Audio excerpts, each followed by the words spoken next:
Hey everybody, Sean Kennedy here for Open Visual Effects, and I want to show you once and for all this STmap lens distortion workflow. This is going to be the whole thing, beginning to end, very simply how to do it. I've even made improvements to the STmap Export Node. If you watched any of those previous tutorials about this, it's not necessary. If you haven't watched them, don't need to. You can just watch this one and this will cover everything. We're going to do a workflow from the very beginning of actually having your match move all the way into compositing. I'm going to show you just how easy it is and explain both nodes to you because the old one is still valid. So we're going to go over both of them. So I've got two shots that I've actually match moved that I want to show you. So let's go ahead and jump right on into that. This is the first one. It's just a GoPro shot of a wall. It's handheld, so there's some parallax and stuff like that. You can see this pole in the foreground is very warped. This edge of the wall is supposed to be straight, but you can see it's super warped. And that's the magic of a GoPro. I was using a GoPro. I just figured it'd be good for testing the whole lens distortion workflow because it's so distorted. So I've got a good solve here, and I've got some basic geometry set up, and I've got my polynomial lens distortion values here. So all that's solved. So once you've got your solve, whatever your footage is, or if you're using the demo project, that's fine too. Go ahead over to compositing. Now you've probably got a whole bunch of nodes in here from pushing that button over here in the solve panel when you click set up tracking scene, and it throws a whole bunch of nodes in here. We're not going to use any of those. So all I've got here is the movie clip. And I'm going to be, you'll see it updating a lot.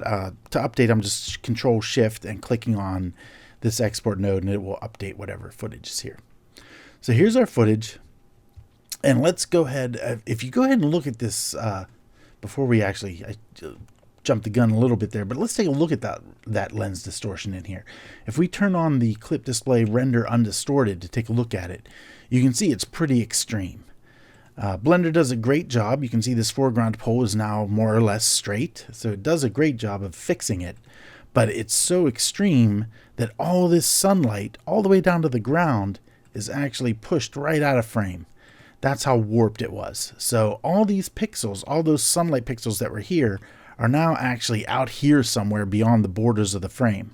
So we need to capture all that to use that in compositing. We don't want to lose any of that information. So over in compositing, what we're going to do is we're going to bring in the new STmap Export version 2. So this is version 1. I'll show you the differences real quick, but let's go ahead and bring in the new one. I'm going to go ahead and append the data, and here's this project is called OVFX STmap Node version 2. And then you go ahead into the node tree, and you'll see there's only two things in there, the export and the export version 2. So let's grab the version 2 first. And you see it doesn't drop it in. You've got to still go to your Shift A, add menu, and go ahead down to group, and you'll see it there. Drop that in and open this up. While we're doing this, let's go ahead and throw in the other one, append, and grab that first one. And let's drop that in as well. So we can just take a look quickly at the differences. The difference basically is this one requires you to input your footage size and your overscan percentage. This one does not. This one's going to figure it all out automatically based on what you do in your scene properties, the dimension panel here. It'll just grab it from there. This one doesn't do that. The only reason I'm even still giving two of them is if you've changed your scene name for some reason, which, just organization purposes, whatever, you've got multiple scenes. If you change the scene name, this version 2 will not work. It'll break. So that's when you'll want to grab this. If you've changed your scene name, grab this first one. You'll have to plug all this in manually, but it will still work exactly the same. So I'm going to go ahead and delete that for now, and I'm not going to change the scene name, so we can stick with this one. I'm going to plug it right on in line here, and I'm going to tab into it. The only settings you have to do to it, you tab in, you'll see there's two bright orange nodes. Go there and just grab your solve. So my solve was called, if we go back to motion tracking, it was done on this cement wall handheld footage. So in the distortion nodes here, these orange ones, we're going to grab the cement wall handheld, and tab back out of it. And that's all you need to do here. So you can see now, if we turn this off and on, it's doing the correct lens distortion, which is exactly what we want. We do now have to figure out the size of the frame. How many pixels do we have to add to the edges to capture all of that information that's being warped outside the frame? I've got my the properties panel over here open to the image tab so we can see our size here, 1920 by 1080, because we're actually going to be adjusting that. And the way we're going to do that is with the percentage in your dimensions panel. So this is GoPro. It's pretty extreme. So let's start with something big. Let's add 30% overscan to it. So let's set this to 130%. And if you just update it by Control-Shift clicking on your output node, you can see that captures all of it, which is great. That's exactly what we want. You can see all those edges are getting pushed out to the side. This wall looks really straight out here, even though it's outside of the HD bounds. But we've got a lot of gap here, and we don't need that. We don't want extra information. Every pixel we add of overscan is, there's a chance that it's degrading the image somewhere down the line in compositing or whatever. If we need to undistort and redistort our footage, we want to keep it as small as possible. So let's go ahead and start dialing this back a little bit. 120 and re-update that, and let's see where we are, and we can still go further. So let's go 110. See what that gets us. Oops, click on that one. So that's not enough. So 120 was closer. So let's go 115. See where that gets us. And that's pretty dang close, but we're getting some pixels right up on the edge there. So let's go a little bit higher until we see a clear border. And there we go. 116 will do it. I think that's fine. We can leave it there.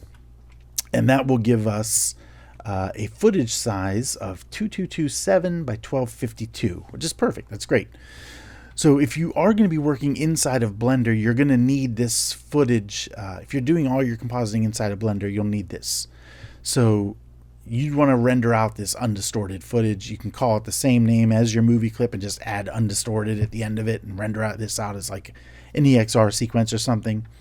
And that way you've got, because Blender's internally, if you throw an undistort on here and just undistort the footage, everything that it pushes beyond the bounds of the frame, it clips off. So to keep that, you have to actually render this as a frame sequence and bring it back in to utilize.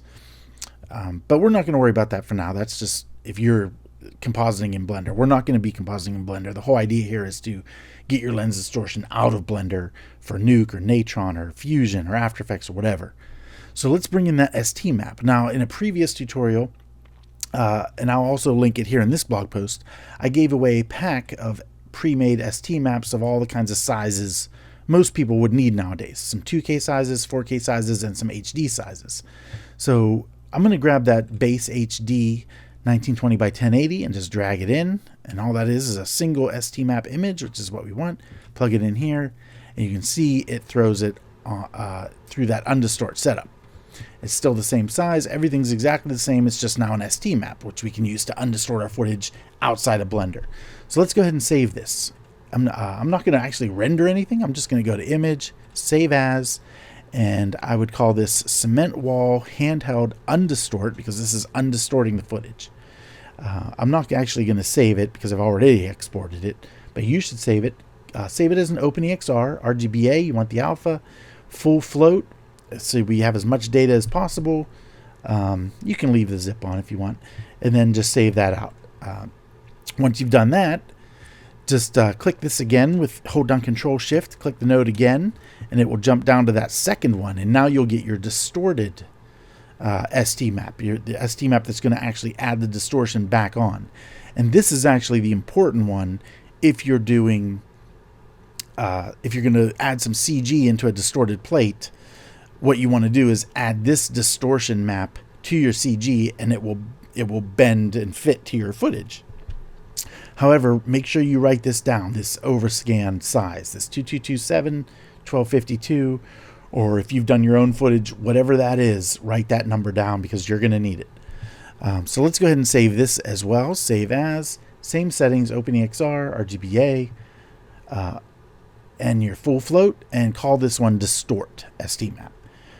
So now we've got both of those, which is just what we want. We've got our overscan size in pixel value, and we can go ahead into compositing. So I'm going to use Natron, but this should work the same in anything you've got, whatever, Blender, Fusion, Nuke, whatever, should work great. So here's our footage. And in previous tutorials, I kind of walked through this process of using the undistort with an STmap node to undistort the footage, so we get that same exact undistortion. And you can see down here we've got the same exact size, the 2227 by 1252, which is exactly what we want. And then run it through the distorted one, which puts it back, and then kind of reformatting it back down to the HD size. And you can see with those, if you compare the two of those, that's interesting. Why is that not view that one? Yeah, so if I flicker now between 1 and 2, these are switching, but you can see there's no difference, and that's because that redistort is perfect. It's working great. All our edge pixels look great, so everything's working perfectly. However, you may not need to undistort and then redistort. Sometimes that's useful if you're doing like a paint out, if you're removing something or rotoscoping something. You may want to undistort, do the roto, and then redistort. Might make it easier if you're utilizing tracking with your roto, or if you're throwing in a matte painting or something. But in our case, we're just going to add some CG. Here I've got some CG. I've created some, let me go ahead and show you what that is actually. In here, some flyers for the wall, which you can see here. Just some planes with images on them, nothing fancy.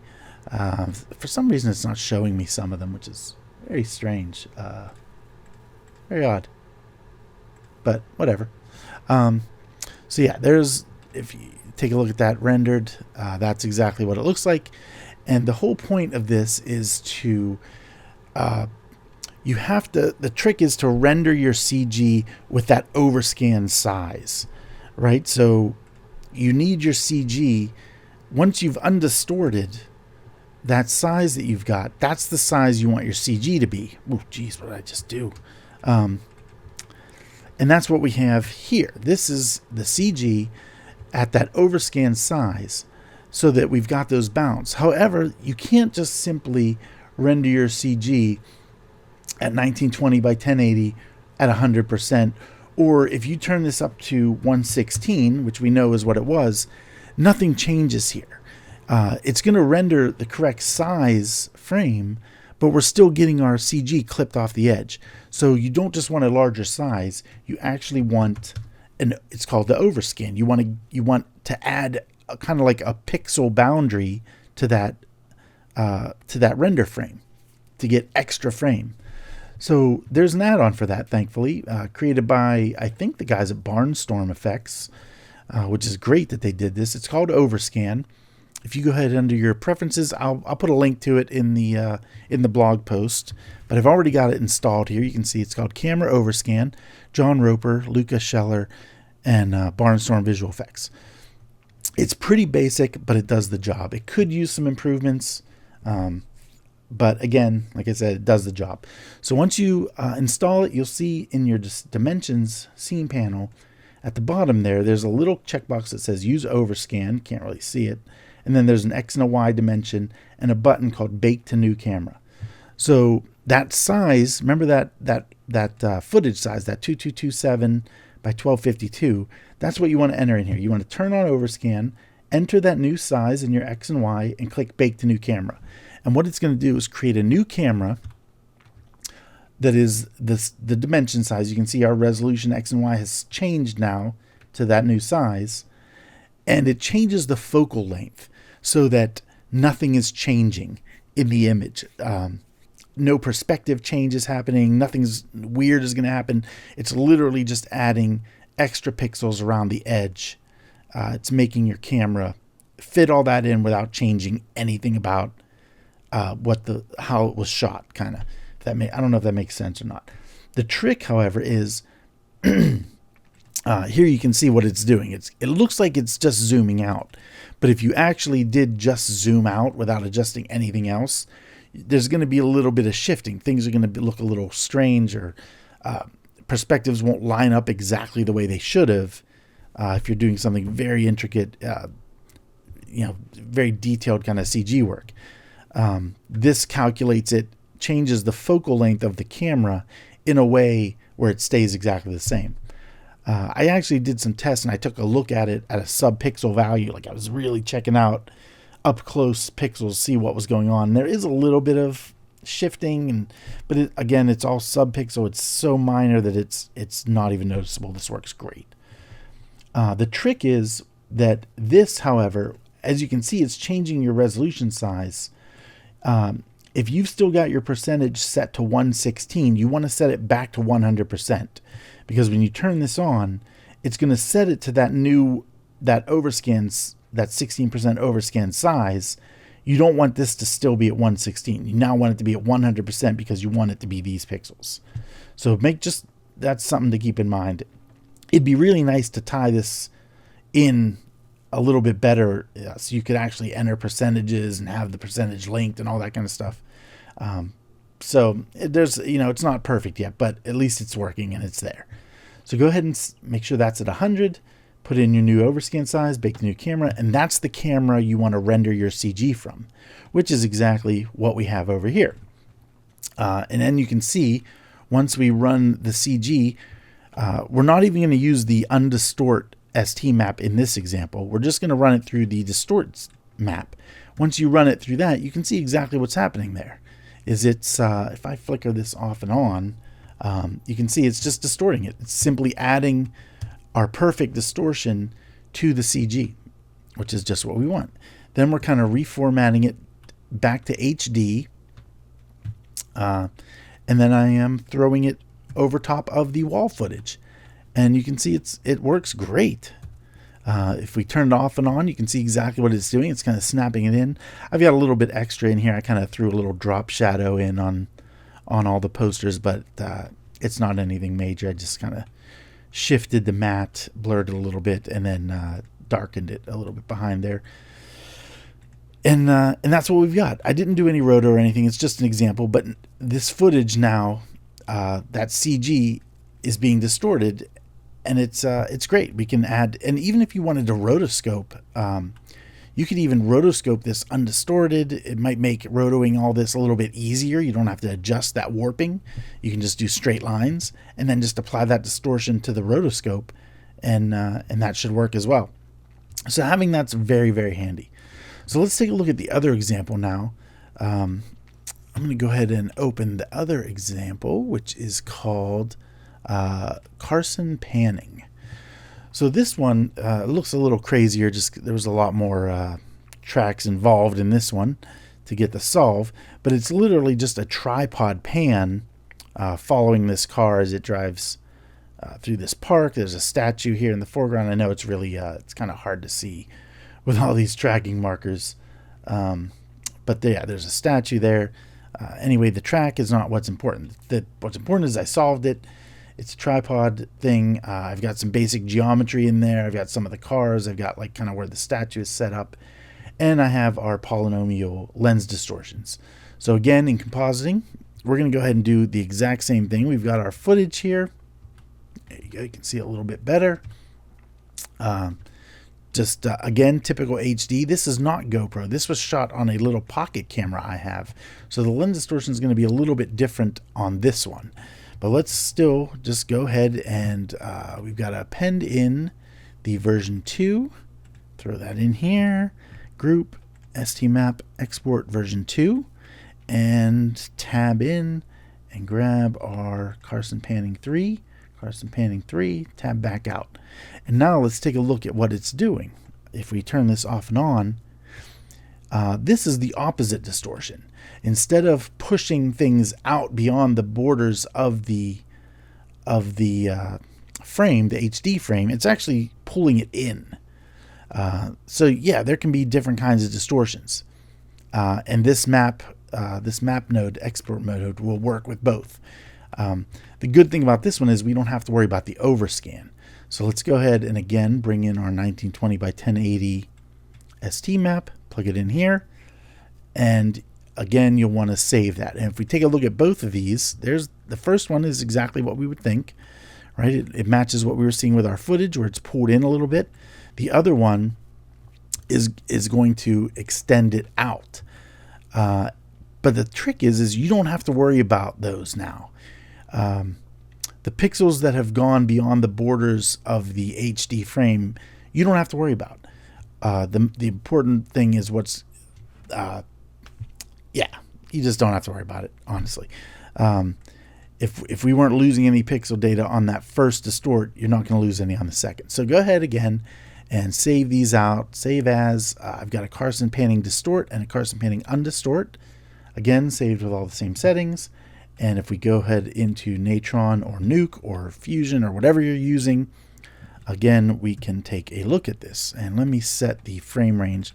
This frame range is 1 to 197. So let me go 1 to 197. And there we go. Now we can take a look at our footage here. And we can see what it's doing, right? There we go. So it's just a pan, and if again the basic setup to make sure they're working right is the undistort, which will pull it in a little bit, which you can see exactly what it just did, and then the redistort will push it back out to the edges. So in this example, I've created like I was trying to think of things that maybe the client would want here, and it looks a little sparse back here. These trees don't look so great. So something the client might want would be like more trees back there. So I created a trees project, and I rendered out a, there we go. You can see them there. Just some trees, nothing, just a tree line, some bushes, nothing fancy. The camera pans by them. If I turn them on there, you can see they're just gray and nothing fancy, just some extra trees. So over here in our project, we don't have to jump through quite as many hoops with the reformats and stuff like that. You've got your footage, and we've got our trees right here, which look great, and we are warping them with the STmap, so you can see exactly what that's doing, and we're throwing them over the footage. They're not motion blurred or anything like that. This is just an example thing. But again, if we turn off and on this this STmap, you can see here on the edges exactly what it's doing. Turn that off and on, you can see it's warping it to match the footage. So that's what you want. That is how that works.